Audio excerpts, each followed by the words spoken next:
Friends నమస్తే అండి. ఈరోజు వచ్చేసి కొంచెం పలావ్ చేశాను. అలాగే గోంగూర అండి.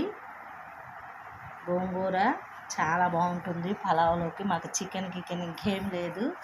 ఇదే అన్నమాట ఈరోజు మా భోజనం. మీరేం కూరలు వండుకుంటున్నారు ఫ్రెండ్స్? అన్నం పెట్టుకున్నానండి, వడ్డిస్తున్నాను.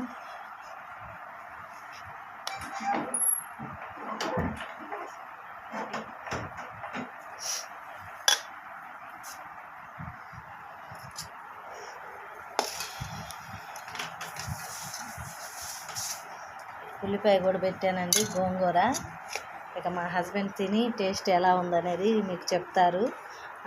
బాగుందా ఫ్రెండ్స్? ఇక సింపుల్గా ఇదే అన్నమాట. చికెన్లు ఇంకేం లేవు అనమాట. ఇదిగోండి రవి గారండి, అటు జరగండి. Thank you. Friends, hello friends.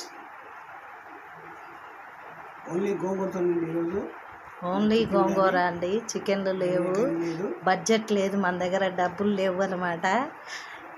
ఇంకా ఏదో తినాలనిపించి ఆ విధంగా చేసుకుంటున్నాం. టేస్ట్ ఎలా ఉందని చెప్పాలి మీరు తిని.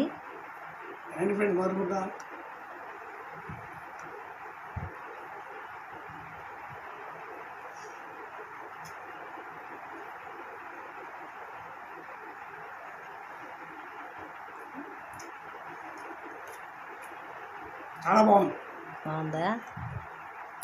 ఓన్లీ గోంగూరతో అయినా కానీ ఫ్రెండ్స్, పలావ్ గోంగూర కాంబినేషన్ కూడా ఉల్లిపాయ నంచుకొని తినండి, చాలా బాగుంటుంది. రవి గారండి, గోంగూర ఉల్లిపాయ అన్నం 3 కలిపి తినండి, సూపర్గా ఉంటుంది. ఫ్రెండ్స్,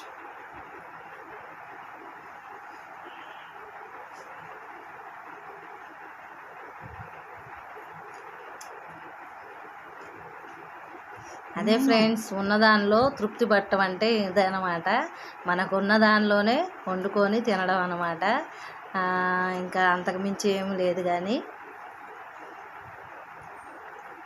ఉన్నదానితో సర్దుకుపోవటం. గోంగూర అయినా కానీ పలావ్ చాలా బాగుందండి. ఉల్లిపాయ నిలుపుతున్నా చాలా బాగుంది. తప్పని మీకు నచ్చుతుంది. ట్రై చేయండి ఫ్రెండ్స్ ఒకసారి. ఇంకా పెరుగు కూడా ఉంది, చిన్నగా వాటర్ ఉన్నాయి, తీసుకోండి ఫ్రెండ్స్. నేనైతే తినేదాకా వాటర్ తాగనండి. మా హస్బెండ్కి కొంచెం తినగానే వాటర్ అవసరం అవుతాయి. ఎప్పుడైనా సరే అన్నం తిన్న తర్వాత వెంటనే నీళ్లు తాగకూడదని చెప్తూ ఉంటారు. అన్నం తిన్న 10 నిమిషాలు, పావు గంట అట్లా ఆగి తర్వాత నీళ్ళు తాగితే మంచిదని చెప్తారండి. డైజెషన్ చక్కగా అవుతుంది.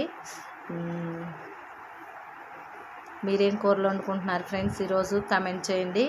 అలాగే రవి అందుగుల ఛానల్ని లైక్ చేసి, షేర్ చేసి, సబ్స్క్రిప్షన్ చేసుకోండి. రవి గారండి, ఇక ఉండేమా మరి? సెలవా? Okay, bye friends. Bye friends. మీకు కూడా.